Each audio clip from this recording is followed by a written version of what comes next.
Telangana assembly శీతాకాల సమావేశాలు ఇవాళ ప్రారంభమయ్యాయి. జనవరి 2కు సభ వాయిదా పడింది.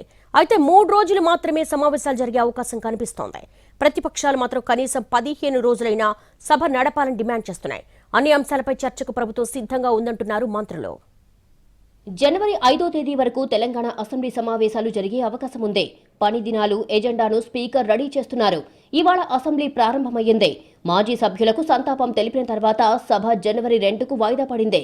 సభ వాయిదా తర్వాత స్పీకర్ అధ్యక్షతన బిజినెస్ అడ్వైజరీ కౌన్సిల్ సమావేశం జరిగింది. డిప్యూటీ సీఎం భట్టి విక్రమార్క, శాసనసభ వ్యవహారాల మంత్రి శ్రీధర్ బాబు, ప్రభుత్వ విప్ బీర్ల ఐలయ్య, బీఆర్ఎస్ నుంచి హరీష్ రావు, వేముల ప్రశాంత్ రెడ్డి, బీజేపీ నుంచి మహేశ్వర్ రెడ్డి, ఎంఐఎం నుంచి అక్బరుద్దీన్ ఓవైసీ, సిపిఐ నుంచి కూనంనేని సాంబశివరావు హాజరయ్యారు. సభ 15 రోజులు జరపాలని పట్టుబట్టారు హరీష్ రావు. వారం రోజులు సభ జరుపుతామని ప్రభుత్వం తెలిపిందని, తర్వాత బీఏసీ సమావేశం నిర్వహించి నిర్ణయం తీసుకుంటామని వివరించిందన్నారు హరీష్ రావు. కృష్ణా జలాలపై పవర్ పాయింట్ ప్రజెంటేషన్లో తమకు కూడా అవకాశం ఇవ్వాలని కోరినట్టు హరీష్ రావు చెప్పారు.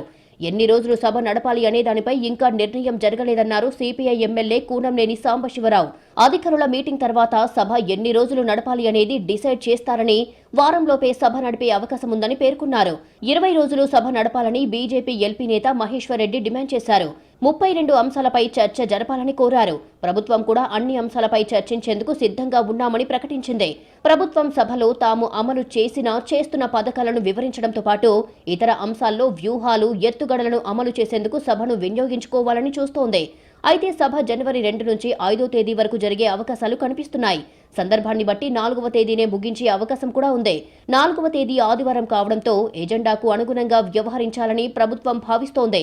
మొత్తానికి జనవరి మొదటి వారంలోనే తెలంగాణ అసెంబ్లీ శీతాకాల సమావేశాలు ముగించే అవకాశం కనబడుతోంది.